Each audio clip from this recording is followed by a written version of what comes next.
Yo! Greetings, ladies and gentlemen, and welcome to part 3 of the disturbing Wikipedia Iceberg. Let's jump right into it.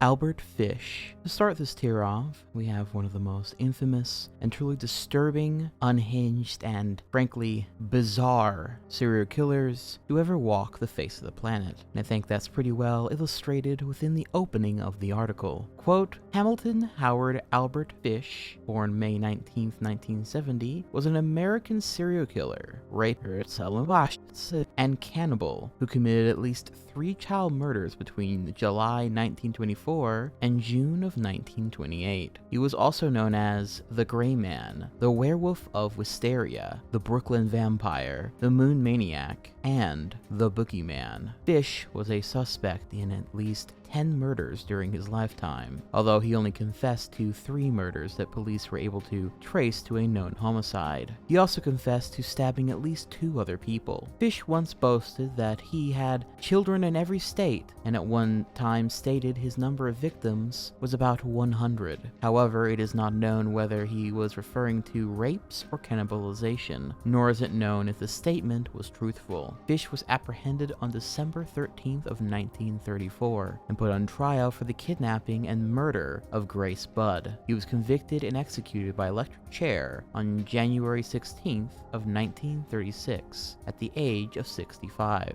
unquote. Going into a little bit more detail, Fish was born in Washington, D.C., and from a young age he had issues, as did his family in general. Quote, on October 16, 1875, Fish's father, a fertilizer manufacturer and former riverboat captain, suffered a fatal heart attack at the Baltimore and Potomac Railroad Station. His mother then put her son into St. John's Orphanage in Washington, where he was frequently physically abused. However, Fish began to enjoy the physical pain brought by the beatings. By 1880s, Fish's mother secured a government job and was able to remove him from the orphanage. In 1882, at age 12, Fish began a relationship with a telegraph boy. The youth introduced Fish to such practices as drinking urine and eating feces. Fish began visiting public baths where he could watch other boys undress, spending a great portion of his weekends on these visits. Throughout his life, he would write obscene letters to women whose names he acquired from classified advertising and matrimonial agencies, unquote. Yeah, pretty fucked up to say the least. Almost too disgusting and weird to be real, but it gets so much worse as the article notes. Quote, by 1890, at age 20, Fish moved to New York City. There he engaged in male prostitution and began molesting and raping boys, mostly less than 6 years old. In 1898, Fish's mother arranged a marriage for him with Anna Mary Hoffman, who was 9 years his junior. They had 6 children: Albert, Anna, Gertrude, Eugene, John, and Henry Fish. In 1903, Fish was arrested for grand larceny, convicted and incarcerated in Sing Sing prison. Fish later recounted an incident in which a male lover took him to a wax museum, where he was fascinated by the bisection of a human penis, and subsequently became obsessed with sexual mutilation. Several years later, around 1910, Fish was working in Wilmington, Delaware, where he met a 19-year-old man named Thomas Bedden. He took took Bedin to where he was staying, and the two began a sadomasochistic relationship. It is unclear whether or not the sadomasochism was consensual on Bedin's part, but his confession implied that Bedin was intellectually disabled. After 10 days, Fish took Bedin to an old farmhouse where he tortured him over the period of 2 weeks. Fish eventually tied Bedin up and cut off half of his penis, noting, quote, "I shall never forget his scream or the look he gave me," unquote. Fish later recalled he originally intended to kill Bedin, cut up his body, and take it home, but he feared the hot weather would draw attention. Instead, Fish poured peroxide over the wound, wrapped it in Vaseline-covered handkerchief, left a $10 bill, kissed Bedin goodbye, and left. Then he took the first train I could to go back home. Never heard what became of him, or tried to find out, Fish recalled. In January 1917, Fish's wife left him for John Straub, a handyman who boarded with the Fish family. Fish was subsequently forced to raise his children as a single parent. After his arrest, Fish told a newspaper that when his wife left him, she took nearly every possession the family owned. Fish began to have auditory hallucinations. He once wrapped himself in a carpet, saying that he was following the instructions of John the Apostle. It was about this time that Fish began to indulge in self-harm by embedding needles into his groin and abdomen. After his arrest, x-rays revealed that Fish had at least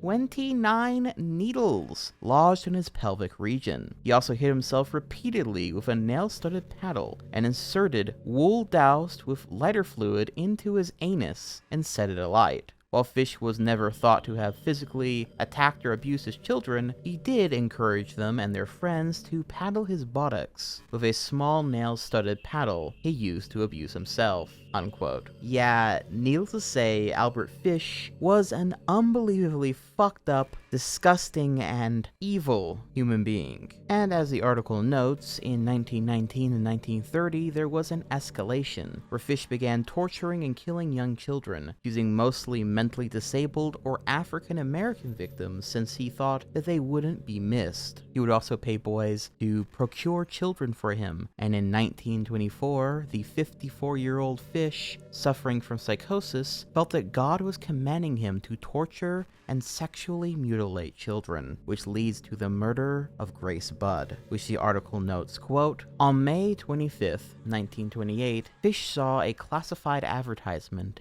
in the Sunday edition of the New York World that read, 'Young man, 18, wishes position in country. Edward Budd, 406 West 15th Street.' On May 28th, Fish, then 58 years old, visited the Budd family in Manhattan under the pretense of hiring Edward. He later confessed that he planned to tie Edward up, mutilate him, and leave him to bleed to death. Fish introduced himself as Frank Howard, a farmer from Farmingdale, New York. He promised to hire Budd and his friend, and said he would send them in for a few days. Fish failed to show up, but he sent a telegram to the Budd family apologizing and set a later date. When Fish returned, he met Edward's younger sister, 10-year-old Gracie Budd. He apparently shifted his intentions towards Grace, and quickly made up a story about having to attend his niece's birthday party. He persuaded the parents, Delia Bridget Finnegan and Albert Francis Budd Sr., to let Grace accompany him to the party that evening. Fish subsequently took Grace to an abandoned house he had previously picked out to use to murder his next victim, Wisteria Cottage at 35 Mountain Road, located in the East Irvington neighborhood of Irvington, New York. There, Fish manually strangled her to death, then decapitated and dismembered her body, and ate most of the remains over the next several days, unquote. Then Fish sent a letter to the mother of Grace Budd, one that would ultimately lead to his arrest, and it's beyond fucked up, as you might imagine. I'm gonna go ahead and not read the whole letter here, but it essentially describes how he kills and cooks young boys, and that was what his intentions were with her son, and what exactly he did to her daughter instead. Like I said, this eventually led to Fish's capture, and when apprehended, Fish made no attempt to deny what he had done, and he ended up admitting to several other crimes as well. After the trial and everything, Fish would ultimately be executed via the electric chair on January 16th, 1936, with his last words reportedly being, "I don't even know why I'm here." Truly, one of the most scary, vile, and evil serial killers to ever exist. A real monster in human flesh, and evil beyond words. Took Tokaimura nuclear accidents. This article notes, quote, "The Tokaimura nuclear accidents refer to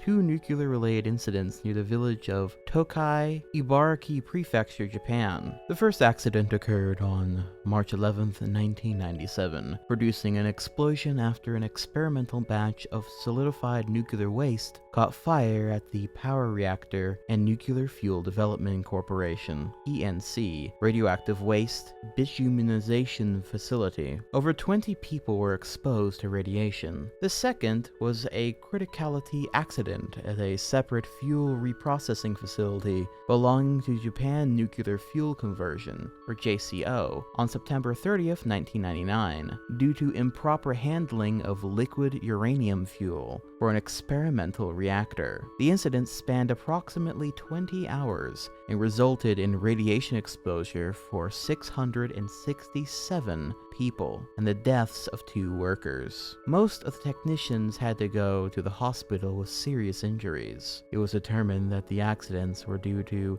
inadequate regulatory oversight, lack of appropriate safety culture, and inadequate worker training and qualification. After these 2 accidents, a series of lawsuits were filed and new safety measures were put into effect. By March 2000, Japan's automatic and nuclear commissions began regular investigations of facilities, expansive education regarding proper procedures, and safety culture regarding handling nuclear chemicals and waste. JCO's credentials were removed, the first Japanese plant operator to be punished by law for mishandling nuclear radiation. This was followed by the company's president's resignation and 6 officials being charged with professional negligence." Unquote. Now, while this is all obviously fucked up, the most disturbing part of this article is the description of what happened to one of the technicians, that being Hisashi Oichi. Quote, "Hisashi Oichi, 35, was transported and treated at the University of Tokyo Hospital for 83 days. Oichi suffered serious radiation burns to most of his body, experienced severe damage to his internal organs, and had a near zero white blood cell count. Without a functioning immune system, Oichi was vulnerable to hospital-borne pathogens and was placed in a special radiation ward to limit the risk of contracting an infection.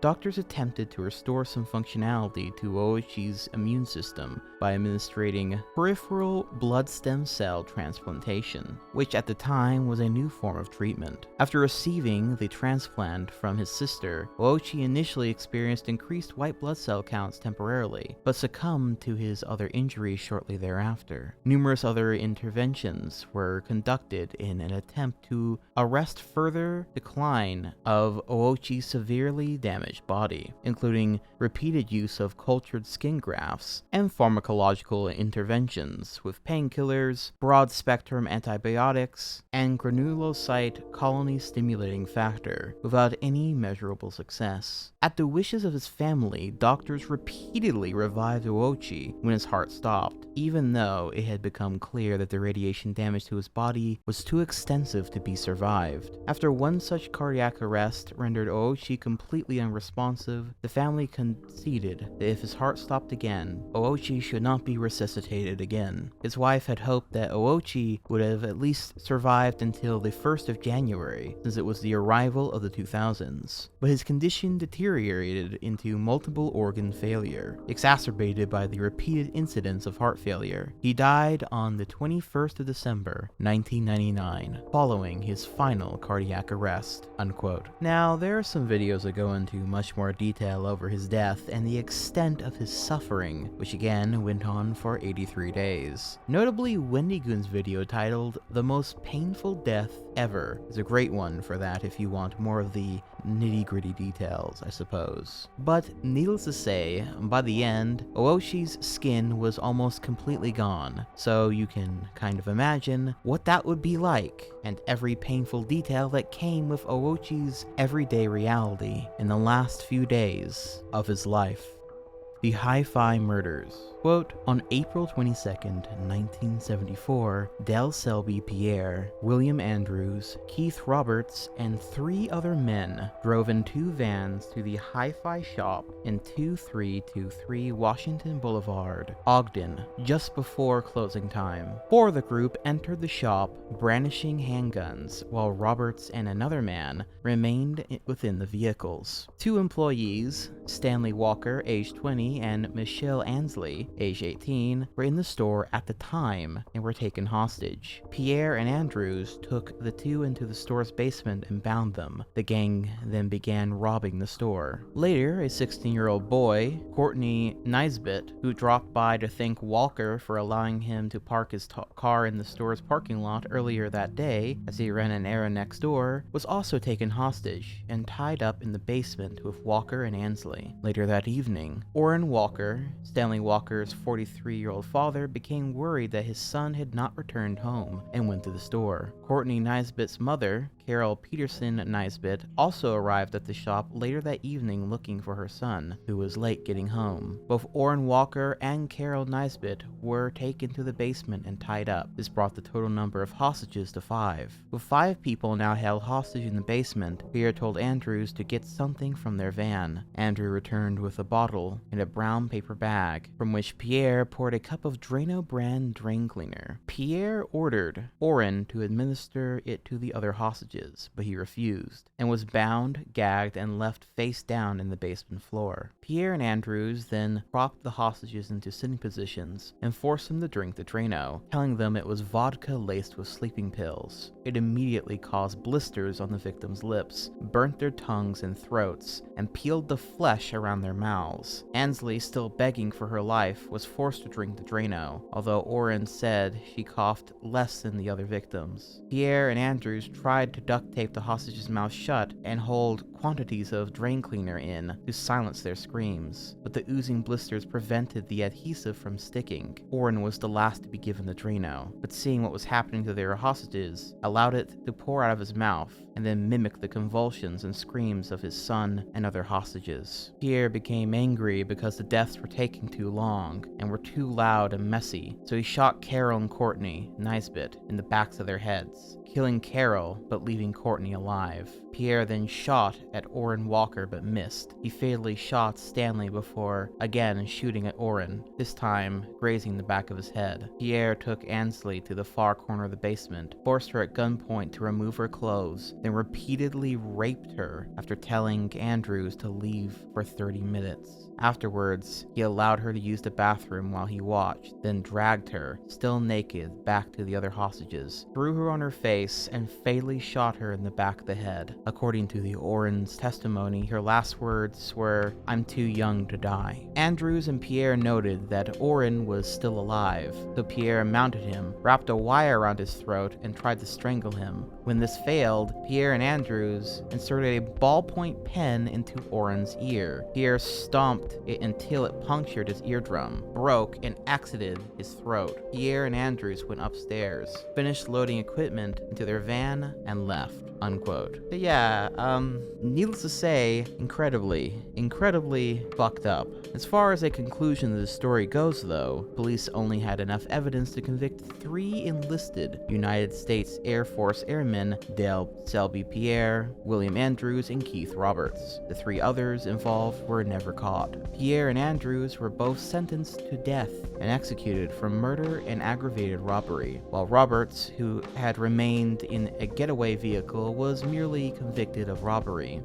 Sylvia Likens. Quote, Sylvia Marie Likens, born January 3rd, 1949, was an American teenager who was tortured and murdered by her caregiver, Gertrude Baniszewski, as well as many of Baniszewski's children and several of their neighborhood friends. The abuse lasted for 3 months, occurring incrementally before Likens died from her extensive injuries and malnourishment on October 26, 1965. Likens was increasingly tormented, neglected, belittled, sexually humiliated, beaten, starved, lacerated, burned, and dehydrated by her tormentors. Her autopsy showed 150 wounds across her body, including several burns, scald marks, and eroded skin. Through intimidation, her younger sister Jenny was occasionally forced to participate in her mistreatment. The official cause of her death was determined to be homicide, caused by a combination of subdermal hematoma and shock, complicated by severe malnutrition. Gertrude,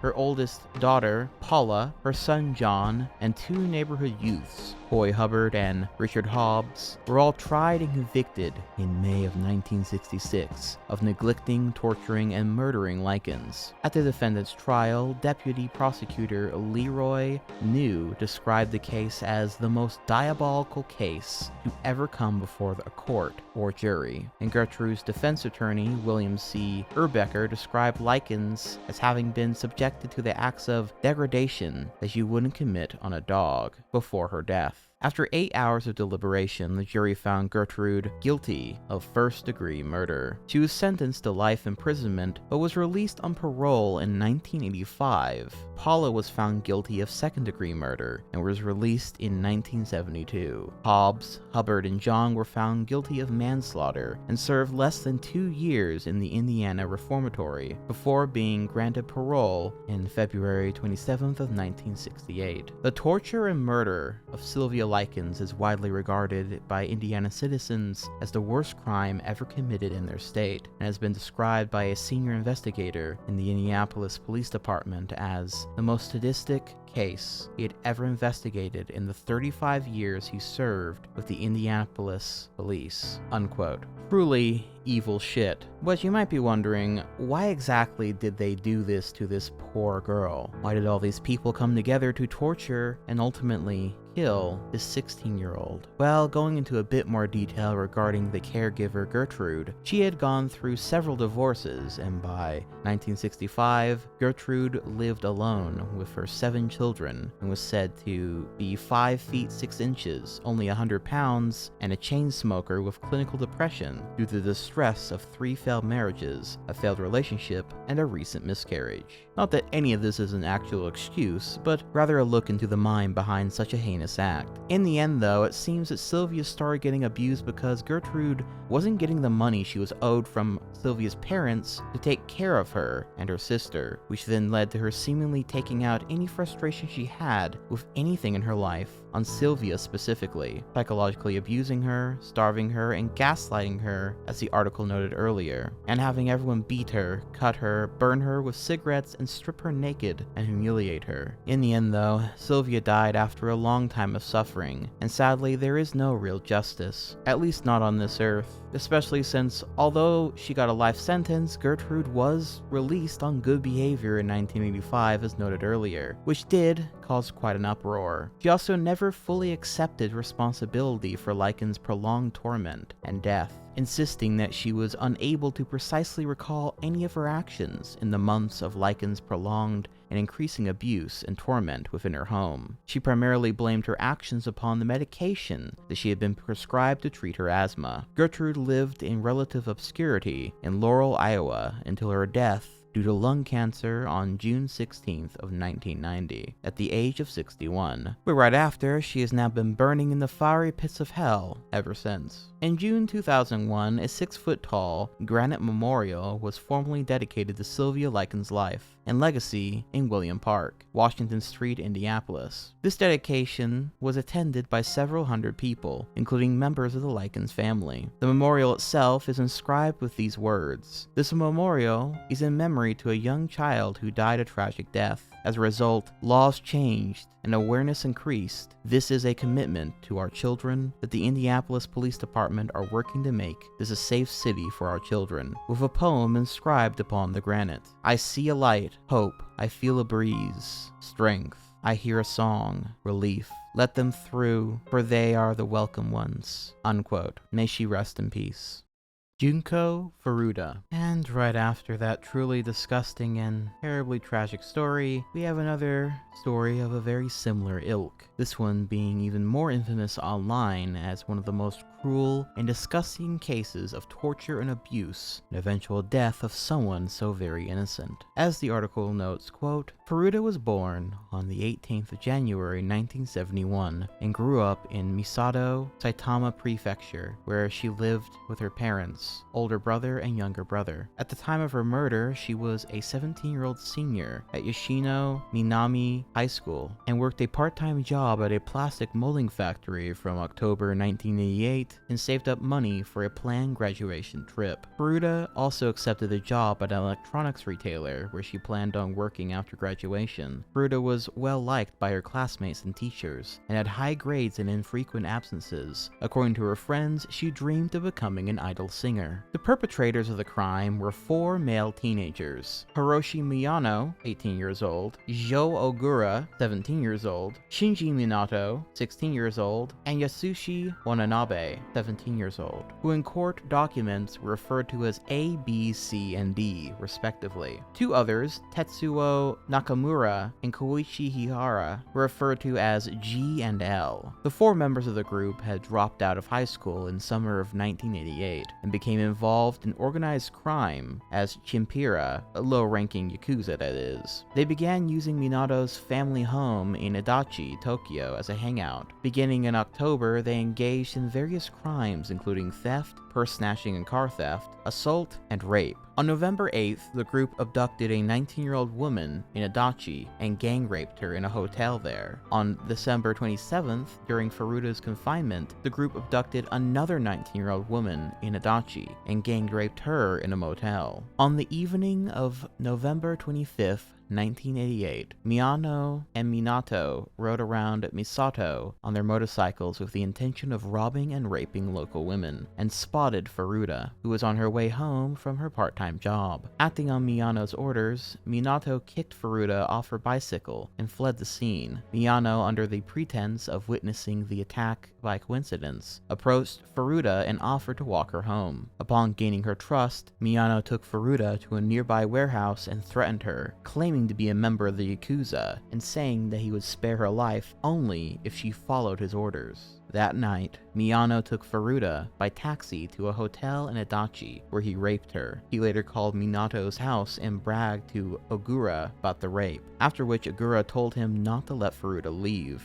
In the early morning hours of November 26th, Miyano took Furuta to a park near the hotel where Ogura, Minato, and Watanabe were waiting. They told her they knew where she lived and that the Yakuza would kill her family if she attempted to escape. Minato agreed to allow Furuta to be confined in a room on the 2nd floor of his house in Adachi for the purpose of gang raping her. Furuta was then held captive for the next 39 days. On the 27th of November, Furuta's parents contacted the police about her disappearance. To discourage further investigation, the kidnappers forced Furuta to call her mother 3 times to convince her that she had run away but was safe and staying with friends. When Minato's parents were present at the house where she was being confined, Furuta was forced to act as his girlfriend. The group dropped this pretense when it became clear that Minato's parents would not report them to the police, and they later claimed that they did not intervene because they were afraid of their own son, who had been increasingly violent toward them. On the night of November 28, Miyano and the others, along with Nakamura and Ihara, gang raped Furuta, after which Miyano shaved her pubic hair with a razor and used a match to burn her genital area. In early December, angered by an escape attempt, the group repeatedly punched Furuta in the face, and Miyano burned her ankles with a lighter. They forced Furuta to dance to music while naked, masturbate in front of them, and stand on the balcony in the middle of the night with little clothing, and insert objects into her vagina and anus, including a metal rod and a bottle. They also forced her to drink large amounts of alcohol, milk, and water, smoke 2 cigarettes at once, and inhale paint thinner fumes fumes. In one attack in the middle of the month, Furuta was beaten by the group on the pretext that Miyano had stepped on a puddle of her spilled urine, after which he burned her thighs and hands several times with lighter fluid. From around this time, Furuta, unable to bear the repeated assaults, would sometimes plead to be killed by her captors. By the end of December,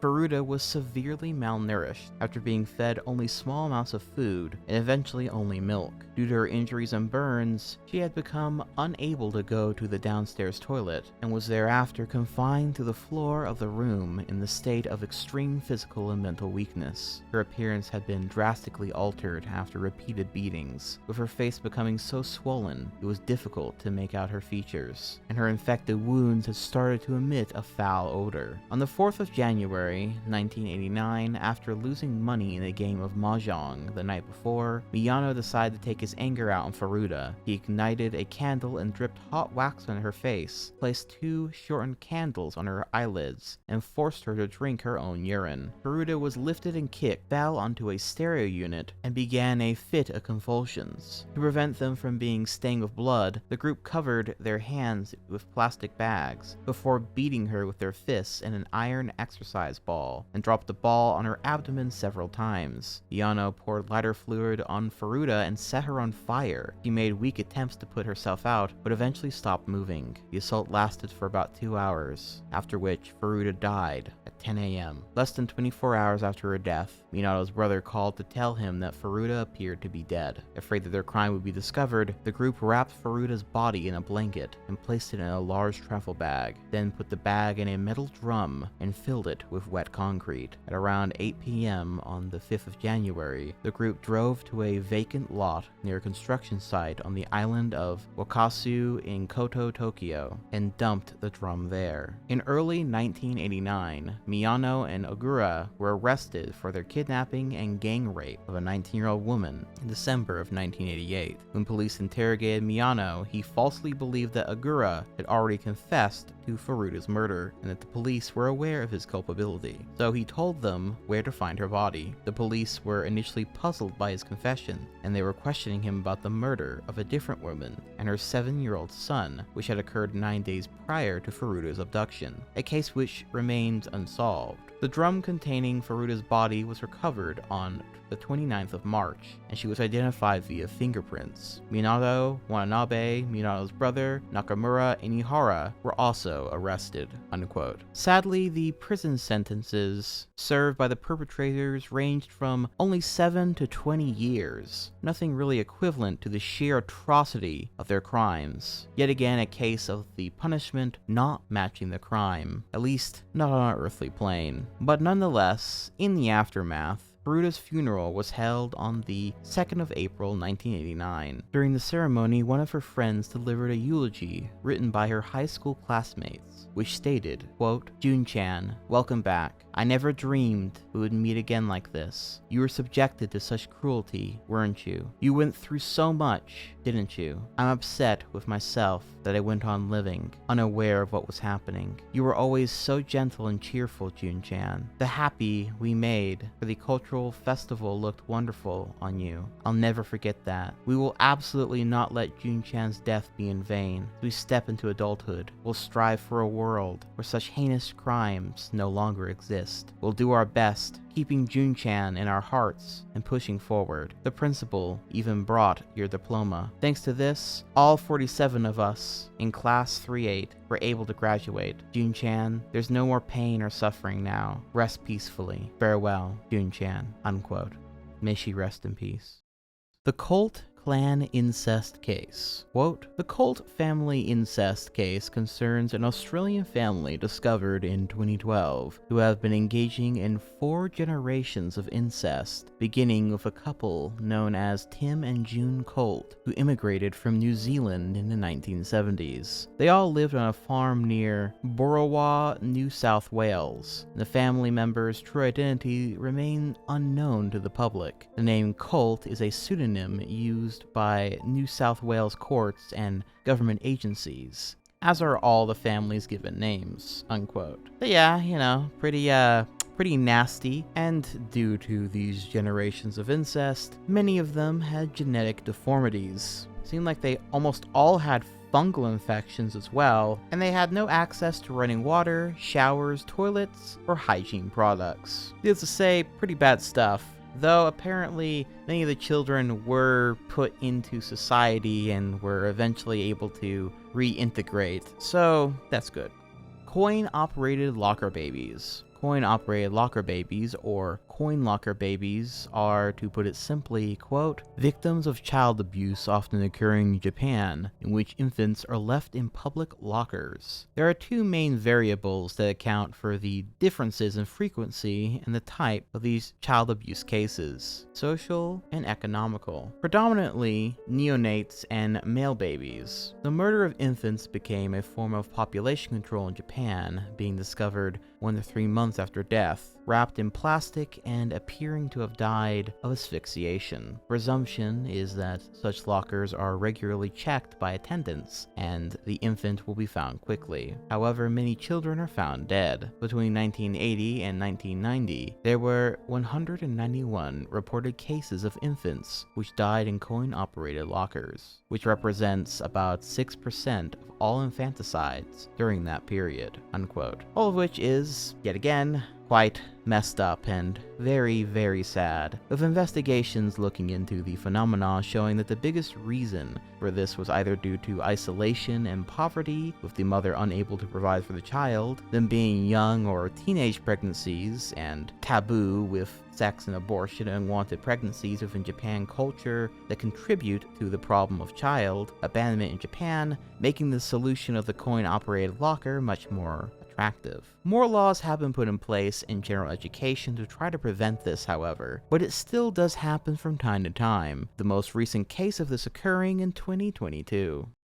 Bonus entry: KD&D Hold Your Wii for a Wii contest. While the KD&D radio station was an FM radio station licensed to Sacramento, California, this bonus entry is specifically about this radio station's contest called Hold Your Wii for Wii Contest, with the article noting, quote, on January 12, 2007, KD&D's morning show, The Morning Rave, held an on-air contest entitled Hold Your Wii for a Wii, in which contestants were asked to drink as much water as they could without urinating. The contestant able to hold the most water would win a Wii video game console, having recently come out in November of 2006. The Nintendo console was a very popular and sought-after item, but was nearly impossible to find in stores in North America. A 28-year-old contestant, Jennifer Strange, died of water intoxication hours after taking part of the contest. According to the contest participants, 17 to 20 contestants took part in the competition in a room at KD&D Studios. The contest began around 6:45 a.m. as contestants were each handed 240 milliliters or 8 ounces of water bottles to drink in 15-minute intervals. Contestants also said that as the contest progressed, they were given increasingly larger quantities of water to drink. According to witness reports, Strange, who had placed second in the contest, may have drunk nearly 2 US gallons, or 7.6 liters, and some later remarked on the physical discomfort they suffered during and following the event. The Sacramento Bee released audio clips from the morning show indicating that the disc jockeys were aware of the death of Matthew Carrington by water intoxication. At one point, a nurse contacted the station and informed the DJs that the contest could be dangerous and potentially fatal. The DJs responded by saying, "We're aware of that," and said that the contestants had signed releases and couldn't file a lawsuit. According to a contestant, the waivers addressed only publicity issues and made no mention of health or safety concerns. The DJs also joked about Strange's distended belly, joking that she looked like she was 3 months pregnant. After the contest, Strange spoke to a co-worker by telephone, indicating she was on her way home and in extreme pain, suffering from what appeared to be an intense headache. The co-worker contacted Strange's mother, who went to her home an hour later to find her dead, unquote. Jennifer, I heard that you're not doing too well. My head hurts. They keep telling me that it's the water, that it'll tell my head to hurt and then it'll make me puke, but... Who told you that, the intern? Yeah. That's one of those over there? Like, it hurts, but it makes you feel lightheaded, so I'm not sure if I'm just like... This is what it feels like when you're drowning. There's a lot of water inside of you. Oh, it hurts. This would lead to KD&D being taken off the air indefinitely. A lawsuit was filed, and in the end, on October 29, 2009, after a week of deliberations, the jury awarded the survivors of Jennifer Strange the sum of just over $16.5 million in monetary damages. Intercom Sacramento LLC was found to be 100% at fault for Strange's death, while Intercom Communications was found to be 0% at fault. The jury also found that Strange was 0% at fault. That is, there was no contributory negligence for her own death, and this would lead to the station's overall end down the line. And while we're on this topic, bonus entry, deaths by internet challenges. It goes without saying, but yeah, definitely do not do any of these things. Now, while there isn't actually an article for this per se, it's easy enough to look at, say, the Internet Challenges article and find several examples of deaths from various challenges, with one such example being that of the Chubby Bunny Challenge, where you stuff a shitload of marshmallows into your mouth and try to say Chubby Bunny, and you keep shoving marshmallows into your mouth until your mouth is filled so much that you can't say the phrase anymore. Chubby Bunny.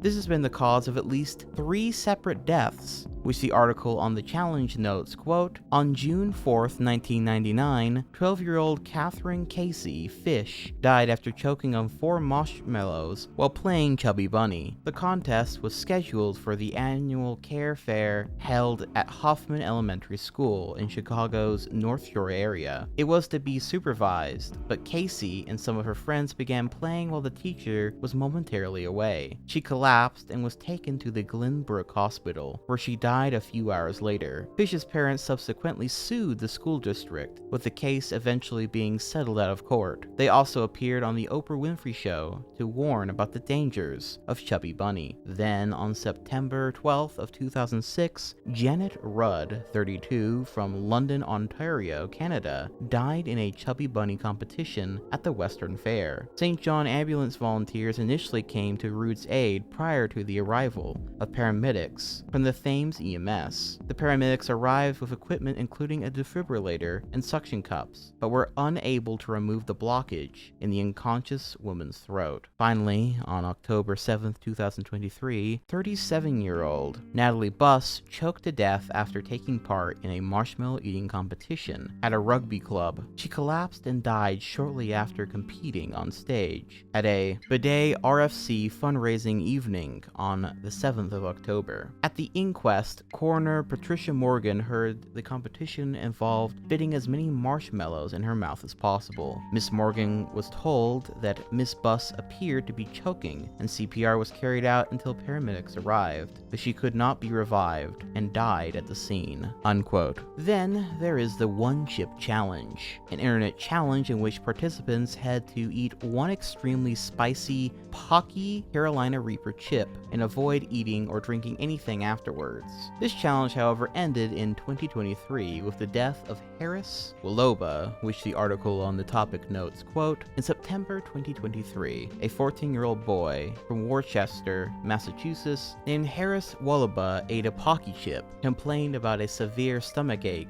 and died within a few hours. Shortly afterwards, Pocky removed promotional text reading, 'How long can you last before you spiral out?' from its webpage about the One Chip Challenge. The company deleted pages that let customers buy Carolina Reaper chips online and locate stores that sold them. The company asked retailers to withdraw the challenge chips from sale and offered refunds to customers who had purchased the item. A spokesperson from Pocky said, 'We care about all our customers and have made the decision to remove the product from shelves.' Pocky presently has several representatives visiting retailers to retrieve the recalled product in an effort to prevent further injury through under-the-table sales." deaths. The autopsy report obtained on May 2024 listed the cause of death as cardiopulmonary arrest in the setting of recent ingestion of food substance with high capsaicin concentration. Harris also had an enlarged heart and a congenital heart defect, according to a report shared by Timothy McGurk,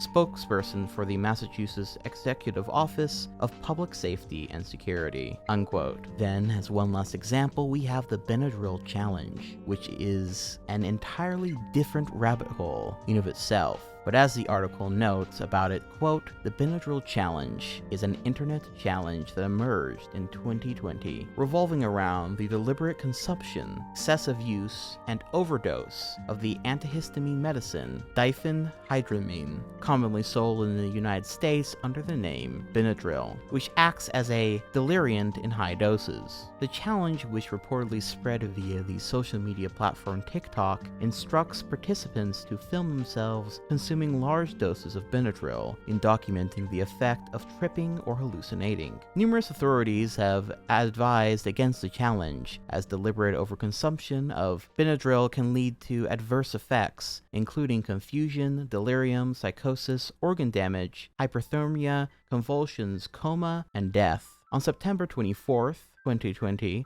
the FDA formally released a statement advising parents and medical practitioners to be aware of the challenge's prevalence and its risks. The recreational use of Benadryl and addiction is well reported in medical literature, and overdoses are treatable with correct intervention. Its psychoactive effects at high dosages, which are a symptom of anticholinergic poisoning, are also well documented. In severe cases, the overdose of Benadryl and other anticholinergic medicines can lead to a phenomenon referred to as anticholinergic toxidrome, which can affect organ systems throughout the body, including the nervous system and cardiovascular system. Several participants have been hospitalized as a result of the challenge, including 3 teenagers admitted to the Cook Children's Medical Center after consuming at least 14 Benadryl tablets, and a 15-year-old Oklahoman teen who died from an overdose after attempting to take part. TikTok said it had not seen such content trend, but proceeded to block the search term to prevent copycats. Attention towards the challenge was renewed in 2023 when Jacob Stevens, 13, a citizen of Columbus, Ohio, died after 6 days of intensive care. Stevens had his friends film him as he consumed over a dozen Benadryl tablets and began convulsing shortly afterwards. Upon admission to an intensive care unit, it was found that he had suffered critical brain damage, and he died following 6 days of mechanical ventilation. TikTok expressed sympathy for the family and reiterated that this type of content is prohibited on the platform. Hashtags such as Benadryl and Benadryl Challenge have been disabled, and the challenge does not appear to be widespread. Although searching for Benadryl has been blocked since 2020, it can still result in suggestions such as Bena Challenge or Benary Challenge, and videos related to the original challenge, unquote. But on a last note regarding that, many have noted the very bizarre hallucinations they have had with this particular challenge, though at some point it's less a challenge and more a serious addiction, with the article noting, quote, the diphenhydramine from the pills can be a hallucinogen when taken in large quantities. Users have reported seeing a figure known as the Hat Man when taking 8 to 12 pills within a 15-minute span. The Hat Man has been described as a tall, shadowy figure with a hat and red eyes. Other hallucinations can consist of shadowy figures, spiders, sensations of spiders, insects, dead or alive relatives, voices talking, crying noises, falling sensation, twitching, and breathing walls, unquote. Bonus entry, Endling. Now this one is rather interesting, if not also quite tragic as well. As an Endling, as the article on the topic notes, quote, is the last known individual of a species or subspecies. Once the Endling dies, the species becomes extinct, unquote. Some notable examples of these are as follows. starting with a few birds. Quote, "The passenger pigeon became extinct at 1 p.m. on the 1st of September 1914 with the death of Martha, the last surviving member of the species, at the Cincinnati Zoo. Incus, the last known Carolina parakeet, died also at the Cincinnati Zoo on the 21st of February 1918. The species was officially declared extinct in 1939. Booming Ben, a solitary heath hen, was last seen on the 11th of March 1932 at Martha's Vineyard, Massachusetts. And Orange Band was the last known dusky seaside sparrow, who died on the 17th of June 1987 at the Discovery Island Zoological Park at Walt Disney Resort. Next, there are some mammals. In 1627, the last aurochs, an ancestor of bovine and cattle, died in a forest near what is now Jaktorów in modern-day Poland. The quagga became extinct in the wild in the late 1870s due to hunting for meat and skins, and the subspecies Endling died in captivity on August 12, 1883, at the Artis in Amsterdam. On September 7, 1936, the last known captive, thylacine, also called Tasmanian tiger, died in Hobart Zoo following persecution of the species through hunting and trapping. Information published about this individual has been conflicted throughout the decades following its death. Areas of contention include whether it was male or female, whether it was named Benjamin or not, where it was captured, by whom it was captured, whether it was neglected in its zoo enclosure, even whether it was the last known thylacine. A comprehensive analysis of the history of this individual published in 2023 concludes or reaffirms that it was male, captured on the 7th of July 1930 at Penny's Flats in northwestern Tasmania by Roy and Dan Deflin, never called Benjamin during its lifetime, and that it was the most valued animal in the zoo's collection, not neglected, and that it died of old age. Although it is generally accepted that thylacine probably persisted in the wild following the death of this individual, the Tasmanian tiger at Hobart Zoo is considered the endling, not only for its species, but also the family of Thylacinidae. Celia, the last Pyrenean ibex, was found dead on January 6, 2000. In the Spanish Pyrenees, after hunting and competition from livestock reduced the population to one individual. And then finally to a few reptiles and amphibians. On June 24th, 2012, Lonesome George, the last known Pinta Island tortoise, died in his habitat in the Galapagos Islands. Until September 26, 2016, the Atlanta Botanical Garden was home to the last known surviving Rab's fridge-limbed tree frog, named Tuffy. After being considered possibly extinct for 113 years, a Fernandina Island Galapagos tortoise was found in 2019. However, this female is the only confirmed individual." Unquote. It's always very sad to see the last of a species like that. I'll never forget, as a kid, is a particular example whenever I played the Ty the Tasmanian Tiger games and thought, man, Tasmanian tigers are cool. So then I looked them up on the family computer, only to find that they didn't exist anymore and haven't existed for many, many years, which made me feel sad.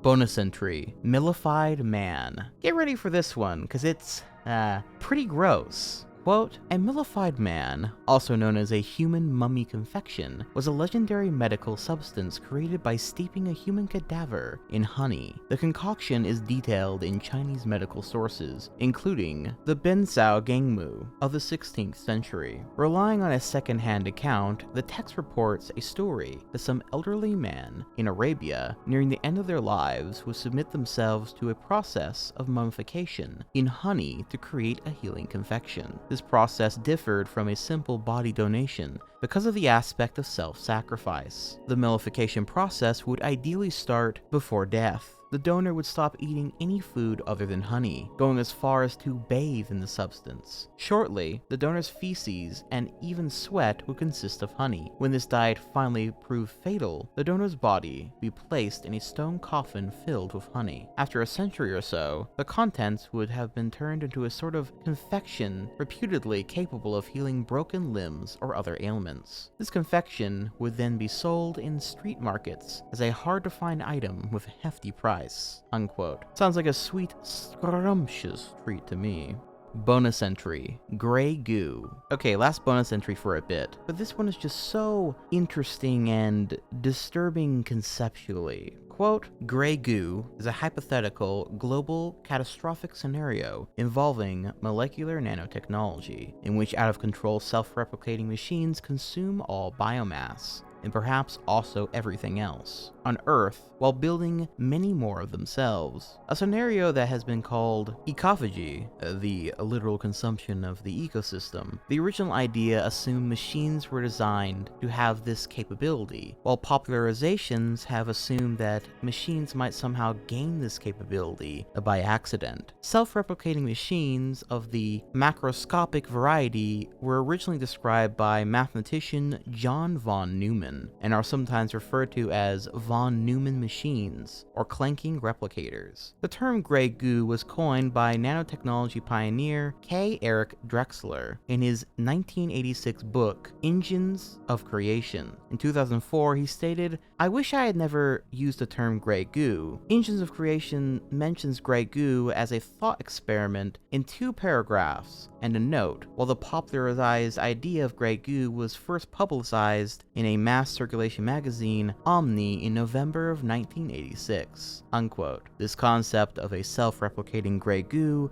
being the end of all humanity is further elaborated upon here. Quote, imagine such a replicator floating in a bottle of chemicals, making copies of itself. The first replicator assembles a copy in 1,000 seconds. The 2 replicators then build 2 more in the next 1,000 seconds. The 4 build another 4, and the 8 build another 8. At the end of 10 hours, there are not 36 new replicators, but over 68 billion. In less than a day, they would weigh a ton. In less than 2 days, they would outweigh the Earth. In another 4 hours, they would exceed the mass of the sun and all the planets combined, if the bottle of chemicals hadn't run dry long before. Early assembler-based replicators could beat the most advanced modern organisms. Plants with leaves, no more efficient than today's solar cells, could outcompete real plants, crowding the biosphere with an edible foliage. Tough omnivorous bacteria could outcompete real bacteria. They could spread like blowing pollen, replicate swiftly, and reduce the biosphere to dust in a matter of days. Dangerous replicators could easily be too tough, small, and rapidly spreading to stop, at least if we had no preparation. We have trouble enough controlling viruses and fruit flies. Drexler notes that the geometric growth made possible by self-replication is inherently limited by the availability of suitable raw materials. Drexler used the term gray goo not to indicate color or texture, but to emphasize the difference between superiority in terms of human values and superiority in terms of competitive success. Though masses of uncontrolled replicators need not be gray or gooey, the term gray goo emphasizes that replicators able to obliterate life might be less inspiring than a single species of crabgrass. They might be superior in an evolutionary sense, but this need not make them valuable. Unquote. Which is very interesting to consider, and this concept is often applied as an example of low probability, high impact outcomes for emerging technologies, and making it useful for ethics in technology. An example of something simple, a small failure in science causing a ripple, this one being a ripple large enough to end all of humanity, and perhaps everything even beyond it. It all ending rather anticlimactically to self-replicating gray goo.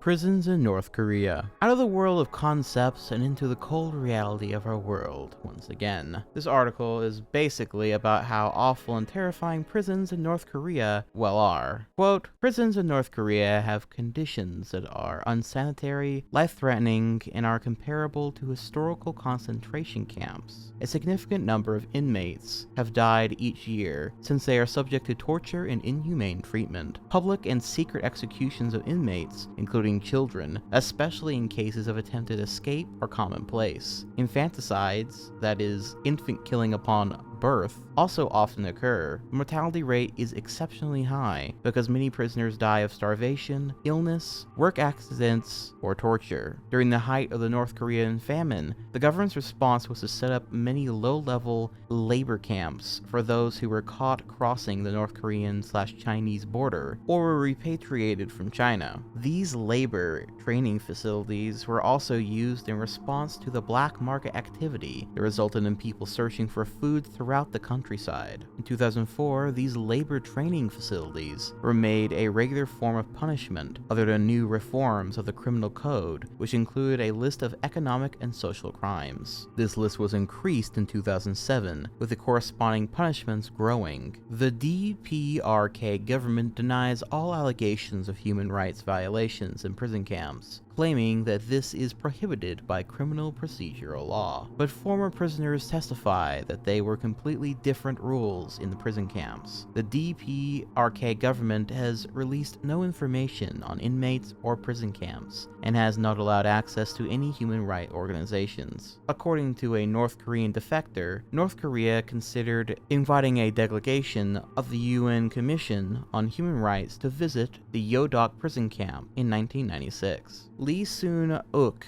gave detailed testimony on her treatment in the North Korean prison system, the United States Senate Committee, in 2002. In her statement, she said, "I testify that most of the 6,000 prisoners who were there when I arrived in 1987 had quietly perished under the harsh prison conditions by the time I was released in 1992. Many former inmates, including Kang Shal-won and Shin Dong-hyuk, gave detailed and consistent testimonies on the human rights crimes in North Korean prison camps." According to the testimony of former camp guard An Myung-chol of Camp 22, the guards were trained to treat the detainees as subhumans. He gave an account of children in one camp who were fighting over corn retrieved from cow dung, unquote. Needless to say, truly evil and disgusting shit. Once more, done by an evil and oppressive government, with no care for the people, men, women, or children alike, all sadly seen as lambs for the slaughter.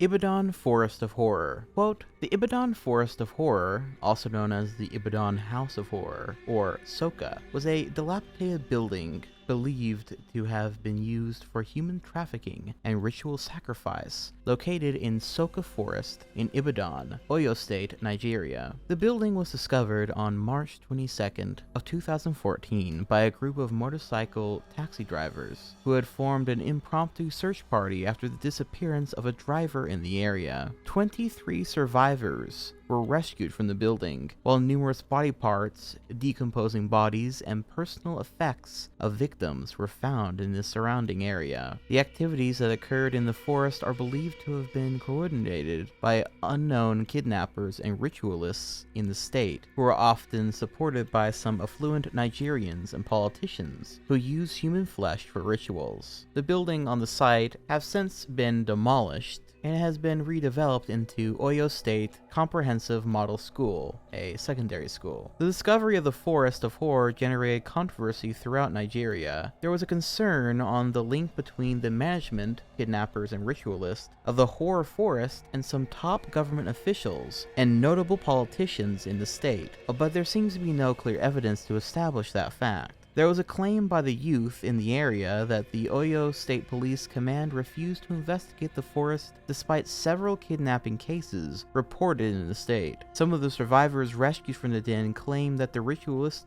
kidnapped victims by claiming to be officials of the Urban Renewal Initiative Coordination by the Oyo State government, unquote. So yeah, sounds like a pretty bad fucking horror movie scenario, but it's very much reality. Especially the ties to government officials and ritualistic practices. It's almost too crazy to be real, but it is indeed quite real. Boy in the Box. Quote, Joseph Augustus Zarelli, previously known as the Boy in the Box, Boy in a Box, or America's Unknown Child, was an American 4-year-old male whose nude, malnourished, beaten body was found on the side of Susquehanna Road in Philadelphia, Pennsylvania on February 25th, 1957. Joseph appeared to have been cleaned and freshly groomed, with a recent haircut and trimmed fingernails, although he had suffered extensive aggressive physical attacks prior to his death. With multiple bruises on his body, he was also severely malnourished, his body covered in scars, some of which were surgical, most notably on his ankle, groin, and chin. Authorities believed that the cause of death was homicide by blunt force trauma. The police received the report and opened an investigation on February 26 of 1957. The dead boy's fingerprints were taken, and police at first were optimistic that he would soon be identified. However, no one ever came forward with any useful information. The case attracted considerable media attention in Philadelphia and Delaware Valley. The Philadelphia Inquirer printed 400,000 flyers depicting the boy's likeness, which were sent out and posted across the area, and were included with every gas bill in Philadelphia. The crime scene was combed over and over again by 270 police academy recruits, who discovered a man's blue corduroy cap, a child's scarf, and a man's white handkerchief with the letter G in the corner, all clues that led nowhere. The police also distributed a post-mortem photograph of the boy fully dressed and in a seated position, as he may have looked like in life, in the hope that it might lead to a clue. In 1998, his body was exhumed for the purpose of extracting DNA, which was obtained from a tooth. On March 21, 2016, the National Center for Missing and Exploited Children released a forensic facial reconstruction of the victim and added him into their database. The body was then exhumed yet again in 2019 to retrieve additional DNA samples." Unquote. For years, there were many theories about the identity of the boy. One was that this all had something to do with the foster home located approximately 1.5 miles from the site of the body. This ultimately led to nothing. Then there was another theory about the woman known as Martha, or M, who accused her mother of acquiring and killing the child. But again, police looked into this and found no such evidence of this being the case. For decades, people tried to find out just who this boy was, until there was suddenly a breakthrough on November 30th of 2022, when, quote, the Philadelphia Police Department announced that they had identified the child through the use of genetic testing and investigative genetic genealogy, and that they would provide a case update in the following week. Sources stated that he was a child of prominent family in Delaware County, Pennsylvania. Authorities said that an investigation would use the new information to continue the search for suspects. On December 8th, 2022, the child was publicly identified as 4-year-old Joseph Augustus Zarelli, born on January 13, 1953. Genealogists had uncovered his name more than a year earlier, in October 2021, and on January 19, 2023, the name of Zarelli's parents were reported. Investigators were finally able to identify him after a cousin uploaded DNA to a public database. Investigators subsequently encouraged that person's mother, a first cousin of Zarelli, to submit a genetic profile to GED Match, which she did, allowing investigators to identify his parents. A court order for the child's birth certificate was then made, which revealed the child's name and his parents' names, subsequently verified by DNA. Unquote. There is still no solid lead as to who killed him, however, and it is still very much an ongoing homicide investigation to this very day to find out who is responsible for ending this poor boy's life. But at the very least, he was identified through use of years of hard work and technology catching up, giving a name and identity to someone who was once just known as the boy in the box. Cave of Dogs. Quote, the Cave of Dogs is a cave about 10 meters deep on the eastern side of the Phlegrean Fields near Pozzuoli, Naples. Inside the cave is a fumarole that releases carbon dioxide of volcanic origin. The cave is thought to have been constructed in classical antiquity, possibly as a sudatorium. If so, the CO2 emissions must have been much lower at the time. It may have been known to Pliny the Elder, who in his Natural History chapter mentions a locations near Pozzuoli where animals die from poisonous fumes. However, the first unambiguous reports about the cave only appear in the 16th century. Later, it became a tourist attraction for travelers on the Grand Tour. The CO2 gas, being denser than air, tended to accumulate in the deeper parts of the cave. As a result, small animals such as dogs held inside the cave suffocated carbon dioxide poisoning, while a standing any human was not affected. Local guides, for a fee, would suspend small animals, usually dogs, inside it until they became unconscious. The dogs would then be revived by submerging them in the cold waters of a nearby lake, although in at least one case, this led to the dog drowning instead. Tourists who came to see this attraction include Sir Thomas Browne, Richard Meade, Goethe, John Evelyn, Montesquieu, Alexandre Dumas, Perret, and Mark Twain, unquote. So yeah, pretty cool. Just put dogs in a cave and watch them basically nearly die. What a wonderful tourist attraction. The Sasebo slashing. This one is quite infamous, not only for the nature of the crime, but for the reaction it had online. Quote, on June 1st, 2004, girl A murdered her 12-year-old classmate, Satomi Mitarai, in an empty classroom during the lunch hour at Akubo Elementary School in Sasebo, Nagasaki Prefecture. Girl A returned to her classroom, her clothes covered in blood. The girl's teacher, who had noticed that both girls were missing, stumbled upon the body and called the police. After being taken into custody, girl A was reported to have confessed to the crime, saying, I'm sorry, to police officers. She spent the night at the police station, often crying and refusing to eat or drink. Girl A initially mentioned no motive for the killing. Shortly afterward, she confessed to the police that she and Mitarai had quarreled as a result of a message left on the internet. Girl A claimed that Mitarai slandered her by commenting on her weight and calling her a goody-goody. On September 15, 2004, a Japanese family court ruled to institutionalize Girl A, putting aside her young age because of the severity of the crime. She was sent to a reformatory in Tokuchi Prefecture. The Nagasaki family court originally sentenced Girl A to 2 years of involuntary commitment, but the sentence was extended by 2 years in September 2006, following a psychological evaluation. On May 29, 2008, local authorities announced that they did not seek an additional sentence. Because of her issues with communication and obsessive interests, Girl A was diagnosed after the murder with Asperger's syndrome. The girl provoked a debate in Japan whether the age of criminal responsibility lowered from 16 to 14 in 2000 due to the 1997 Kobe child murders needed to be lowered again. Girl A was considered to be a normal and well-adjusted child before the incident, which made the public more anxious. Members of the Japanese Diet, such as Kiichi Inoue and Sadakazu Tanigaki, came under criticism for comments made in the wake of the killing. Inoue was criticized for referring to Girl A as genki, vigorous, lively, a word with positive connotations, while Tanigaki was criticized for referring to the method of killing, slitting of the throat, as a manly act.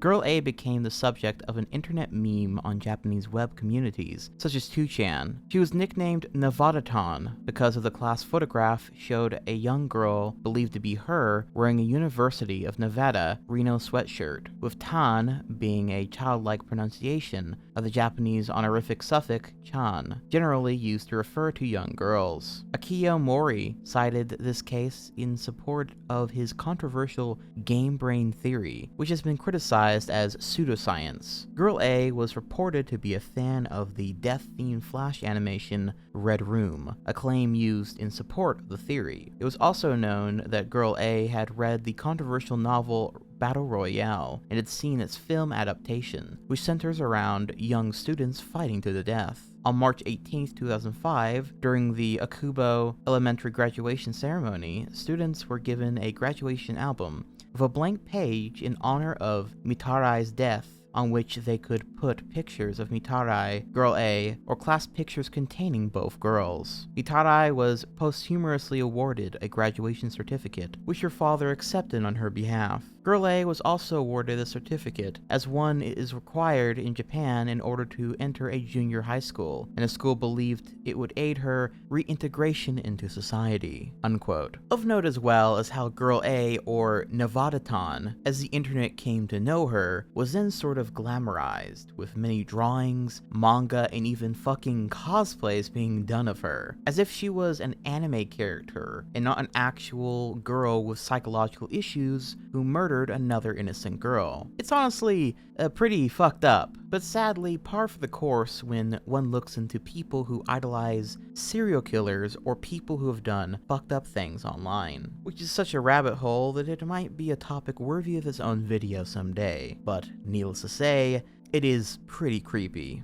The murder of James Bulger. Quote, on February 12th, 1993, in Merseyside, two 10-year-old boys, Robert Thompson and John Venables, abducted, tortured, and murdered a 2-year-old boy, James Patrick Bulger. Thompson and Venables led Bulger away from the New Strand shopping center in Bottle after his mother had taken her eyes off of him momentarily. His mutilated body was found on a railway line 2.5 miles away from Walton, Liverpool, 2 days later. Thompson and Venables were then charged on February 20th, 1993 with abduction and murder. They were found guilty on November 24th, making them the youngest convicted murderers in modern British history. They were sentenced to indefinite detention at Her Majesty's pleasure and remained in custody until a parole board decision in June of 2001 recommended their release on a lifelong license at age 18. Venables, however, was sent to prison in 2010 for breaching the terms of his license, and was then released on parole again in 2013, and then in November of 2017 was again sent to prison for possessing images on his computer. He remained in prison in 2023 after his appeals for parole were rejected. The Bulger case has prompted widespread debate about how to handle young offenders when they were sentenced or released from custody, unquote. Quite a haunting case, especially when it comes to John Venables, since into adulthood he would continue to be an evil piece of shit. Bonus entry, Mariko Oki phenomenon. Okay, so out of the dark and dreary topics and into something more, just strange and a bit humorous, to be honest, we have the Mariko Aoki phenomenon, which, as the article notes, quote, the Mariko Aoki phenomenon is a Japanese expression referring to the sudden urge to defecate that is felt upon entering bookstores. The phenomenon is named after Mariko Aoki, a woman who described the effect in a magazine article published in 1985. According to Japanese social psychologist Shozo Shibuya, the specific causes that trigger a defecation urge in bookstores are not yet clearly understood, as of 2014. There are also some who are skeptical about whether such a peculiar phenomenon really exists at all, and it is sometimes discussed as one type of urban myth. The series of processes through which being in a bookstore leads to an unawareness of a defecation urge is something that cannot be explained from a medical perspective as a single pathological concept, at least at present. According to a number of discussions on the topic, even if it can be sufficiently found that this phenomenon actually exists, it is a concept that would be difficult to be deemed a specific pathological entity, such as a Mariko Aoki disease, for example, unquote. So to be clear, this phenomenon is where Japanese citizens have the sudden urge to shit their pants while in a bookstore. Elaborating more upon this, quote, possible theories behind the phenomena include the smell of paper or ink having a laxative effect, the association with reading on the toilet at home, and the posture of browsing making bowel movement easier. The evidence for these explanations, however, remain weak. The psychological hypothesis that the effect arises from feelings of nervous tension in the face of all the information represented on the bookshelves is supported by certain literary figures. Some book lovers, including Roger Miller, hypothesize that being surrounded by thousands of beautiful books relaxes them so thoroughly that the bowels themselves become relaxed. However, research into the phenomenon remains inconclusive, with no definitive scientific explanation for why some individuals experience a sudden urge, unquote. So yeah, pretty interesting. Suppose I have to ask the question, do any of you, my fine audience, happen to have the sudden urge to shit your pants while you're in a bookstore, in a library? Or perhaps is there another location where you are relaxed or nervous or enjoying the smell of paper and ink and it just really makes you wanna evacuate your bowels all over the fucking floor. Bonus entry, death poem. Quote, the death poem is a genre of poetry that developed in the literary traditions of East Asian cultures, most prominently in Japan, as well as certain periods of Chinese history and Joseon Korea. They tend to offer a reflection on death, both in general and concerning the imminent death of the author, that is often coupled with a meaningful observation on life. Unquote. Some examples of these death poems are then showcased, with the first being written by Yuan Chonghuan, a politician and military general who served under the Ming Dynasty. Yuan met his end when he was arrested and executed by Ling Qi, or slow slicing, on the order of the Chongchen Emperor, under false charges of treason, which were believed to have been planted against him by the Jurchens. Before his execution, he produced the following poem. Quote, a life's work totals to nothing. Half of my career seems to be in dreams. I do not worry about lacking brave warriors after my death, for my loyal spirit will continue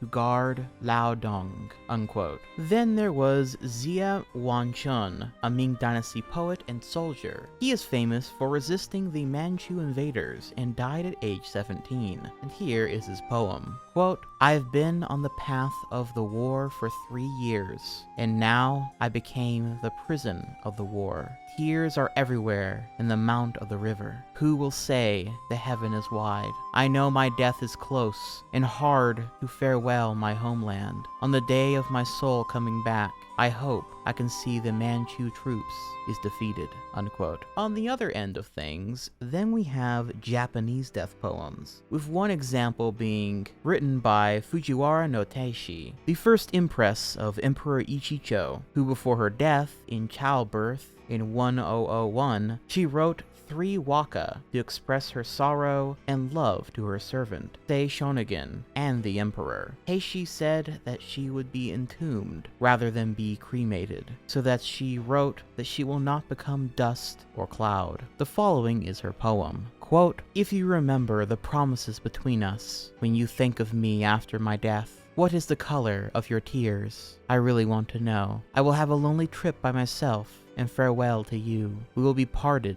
with reluctance and sorrow, and I will be on the path in a hurry, because I will become neither dust nor cloud. My body is just there. But look at the dew on the leaves and grass. Just think, that is my incarnation. Unquote. An interesting one is from March 17th, 1945, during World War II, as the article notes, quote, General Tadamichi Kuribayashi, the Japanese commander-in-chief during the Battle of Iwo Jima, sent a final letter to the Imperial headquarters. In the message, the general apologized for failing to successfully defend Iwo Jima against the overwhelming forces of the United States military. At the time, however, he expressed great pride in the heroism of his men, who, starving and thirsty, had been reduced to fighting with rifle butts and fists. He closed the message with 3 traditional death poems in waka form. Quote, unable to complete this heavy task for our country, arrows and bullets all spent, so sad we fall. But unless I smite the enemy, my body cannot rot in the field. Yet I shall be born again 7 times, and grasp the sword in my hand. When ugly weeds cover this island, my sole thought shall be the future of the imperial land. Unquote. On the other end of things, some Japanese poems have employed levity or irony in their final compositions. The Zen monk Toko commented on the pretentiousness of death poems in his own death poem, which reads, quote, death poems are a mere delusion. Death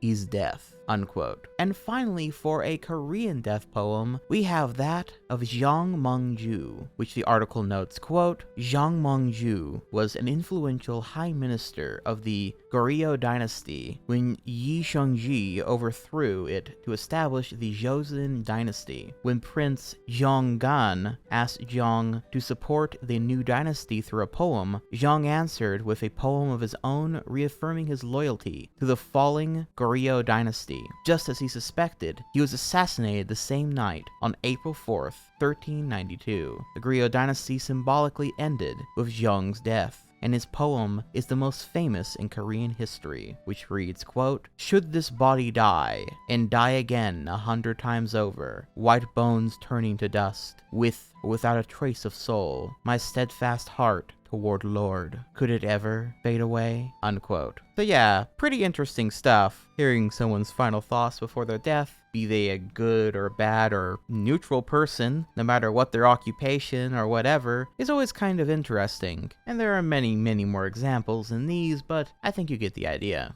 Bonus entry, Kodoku. Quote, "Kodoku is a type of poisonous magic found in Japanese folklore. It is the Japanese derivative of the Chinese goo magic and is said to have been widely used in ancient China. It is not clear for how long it has been used, but scholars of Chinese characters such as Shizuka Shirawaka, who advocates the importance of magic in ancient times, have found traces of poison in the oracle bone script of the Yin and Zhou dynasties. The earliest record of worms is in the geography of the Zuishu, which reads, "On May 5th, 100 species of insects were collected. The larger ones were snakes. The smaller ones were lice. Place them inside, let them eat each other, and keep what is left of the last species. If it is a snake, it is a serpent. If it is a louse, it is a louse. Do this and kill a person." To create Kodoku, sorcerers would mix several insects in a jar and let them kill each other until only one survived. The fluids of the insect that survived would be used in poison an individual with a curse that would control them, cause them misfortune, or kill them. The remaining insect could also be used as a sort of luck charm, granting the one who performed the ritual great wealth. In return, the owner is supposed to feed the bug. Neglecting to do so would enrage the insect if the owner does not equivalently repay the insect by placing all his or her riches beside the road, plus interest in gold and silver. The insect would devour the homeowner. Therefore, this ritual could only be used as a death curse by giving the riches to an ignorant individual. The term Kodoku can also be applied to the spirit, which is the incarnation of this particular magic, which usually appears in the shape of a worm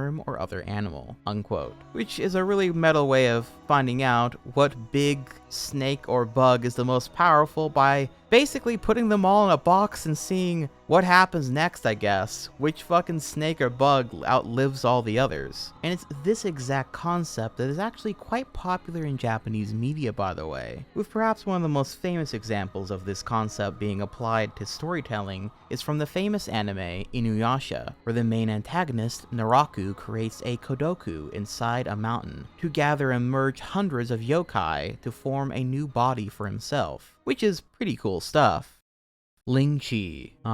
Back to the world of extremely terrible, torturous death methods. Quote, "Ling Chi usually translates to slow slicing, or death by 1,000 cuts. It's a form of torture and execution used in China from around the 10th century until the early 20th century. It was also used in Vietnam and Korea. In this form of execution, a knife was used to methodically remove portions of the body over an extended period of time, eventually resulting in death. Ling Chi was reserved for crimes viewed as especially heinous, such as treason. Even after the practice was outlawed, the concept itself has still appeared across many types of media," unquote. Which is, pretty wild stuff. And what's more is if you scroll down this article long enough, other than seeing some of the basic details about how one might cut the people and how they're strapped to a log or whatever while doing it, there is actually, crazily enough, a photo from 1905 in Beijing of this torture taking place. And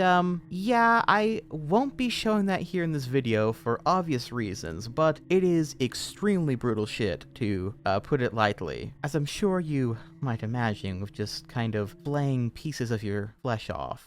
The Yuba County 5. So this one has a lot to go over, and there have been several very well-made videos by the likes of Wendigoon and Nexpo about this case, so I will simply relay the basic information here, and if you want to know more, I would highly recommend either one of those videos. That being said, quote, "The Yuba County 5 were a group of young men from the Yuba County, California, United States, each with mild intellectual disabilities or psychic psychiatric conditions who were reported missing after attending a college basketball game at California State University, Chico, on the night of February 24, 1978. Four of them, Bill Sterling, Jack Hewitt, Ted Weir, and Jack Medgrua, were later found dead, while the fifth, Gary Matias, has never been found. Several days after their disappearance, the group's car, a 1968 Mercury Montego, owned by Madruga, was found abandoned in a remote area of Plumas National Forest, on a high mountain dirt road that was far out of their way back to Yuba County. Investigators could not determine why the car was abandoned, as it was in good working order and could easily have been pushed out of the snowpack it was in. At that time, no trace of the men was found. After the snow melted in June 1978, four of the men's bodies were discovered. Ted Weir was found in the U.S. Forest Service trailer some 12 miles north of the car. Only bones were left of Jack Medruga, Bill Sterling, and Jackie Hewitt as a result of scavenging animals, but Weir had apparently lived for long enough as 3 months after the men were last seen, starving to death despite an ample supply of food and heating materials nearby. Weir was missing his shoes, and investigators found Matias's own shoes in a U.S. Forest Service trailer, suggesting Matias also survived for some time beyond the group's last sighting. A local man later came forward claiming that he had spent the same night in his own car, a short distance away from where the Mercury was found. The witness told police that he had seen and heard people around his car that night, and twice called for help, only for them to grow silent and turn off their flashlights. This, and the considerable distance from the car to where the bodies were found, has led to suspicions of foul play, unquote. There's a lot more to this case, but ultimately, as I said, there are some great videos out there if you want to know more about it. But the TLDR is that no one really knows exactly what happened to these five, why four of them died the way that they did, and much of the behavior and evidence and speculation about what they were doing before their deaths leaves a mystery with many possible theories, but no clear-cut answers.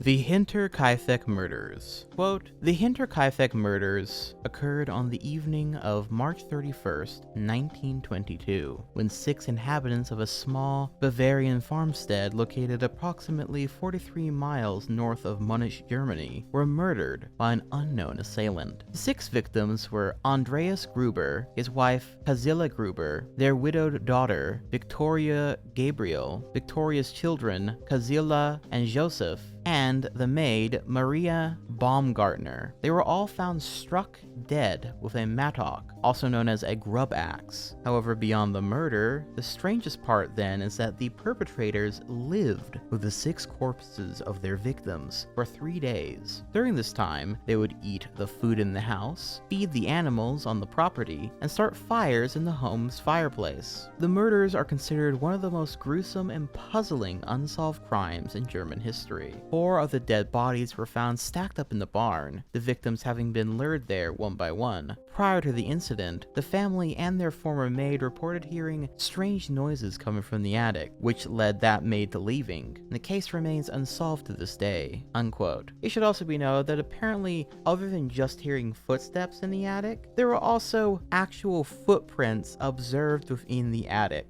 but they were sadly ignored. And while there have been many suspects of this crime and various theories about whom could have done this, there never really has been a clear answer to the bizarre murder of this family, and there very likely may never be a clear answer either.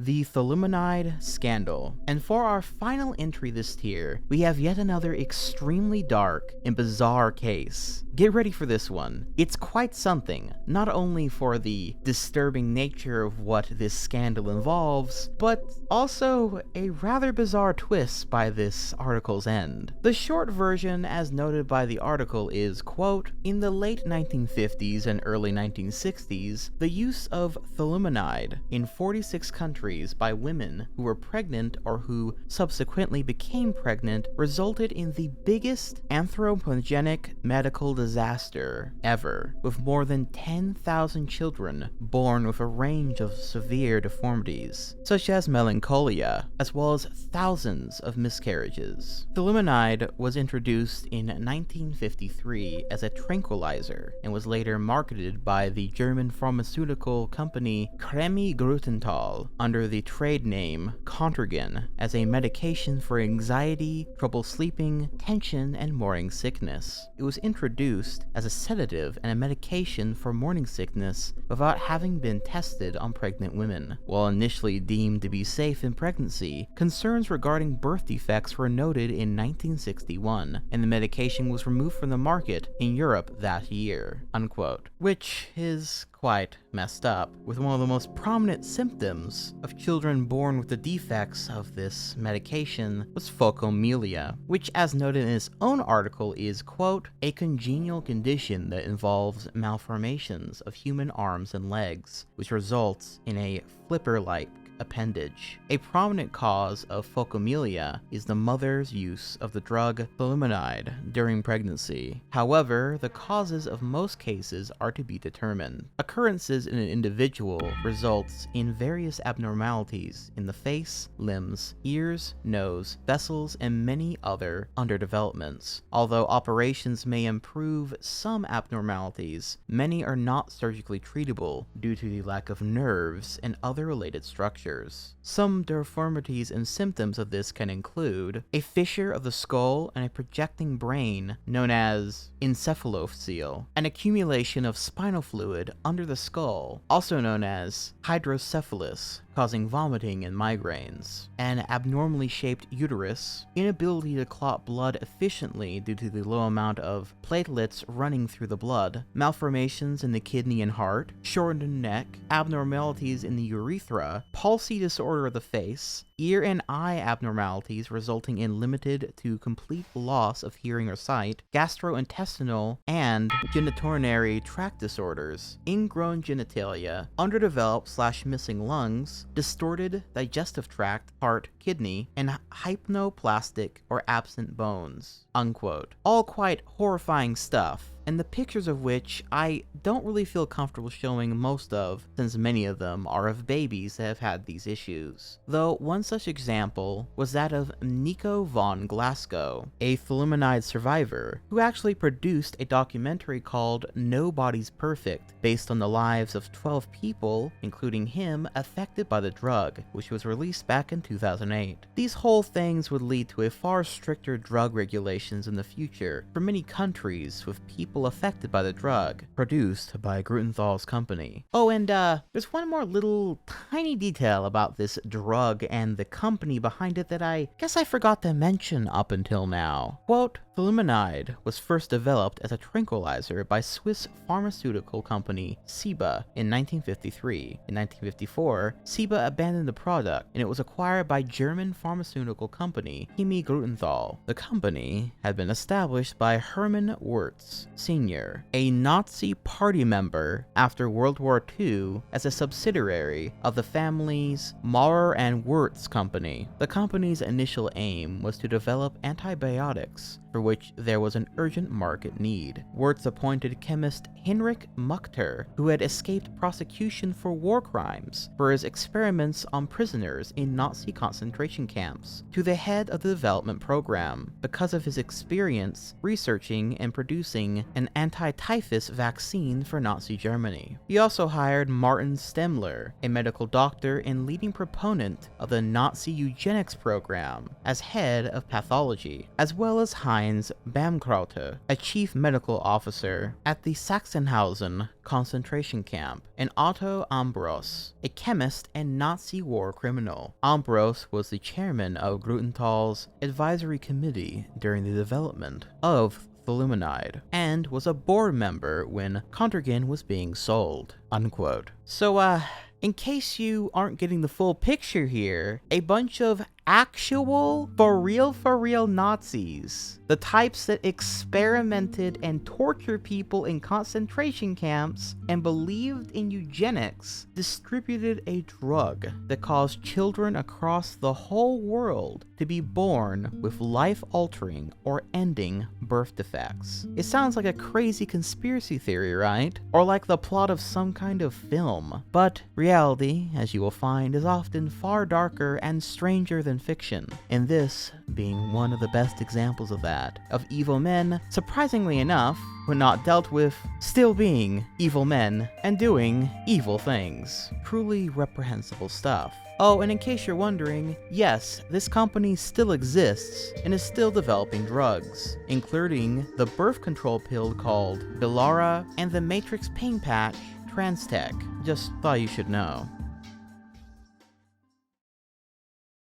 And that is it, ladies and gentlemen, for this part of the disturbing Wikipedia iceberg. From here on, the next couple tiers are pretty short, so I'll be adding in a lot of bonus entries just to make them a little bit more meaty and interesting. So remember, if you happen to have any bonus entry ideas, be sure to comment down below, or better yet, DM me on Twitter or Instagram with a link to the Wikipedia article, and I might include it within these last few entries. Do note that they don't need to be truly disturbing things to be included. Some more weird, funny, or strange ones are allowed as well, since these last few tiers are going to be the most disturbing stuff on this iceberg. Believe it or not, everything that we have heard and read thus far is almost nothing compared to what is coming up, so do be prepared for that as well. With all that being said, thank you for watching this video. I hope if you enjoyed it, that you give it a like and subscribe to the channel. It does wonders in the algorithm for me, and if you happen to really want to support my stuff and all the projects I do,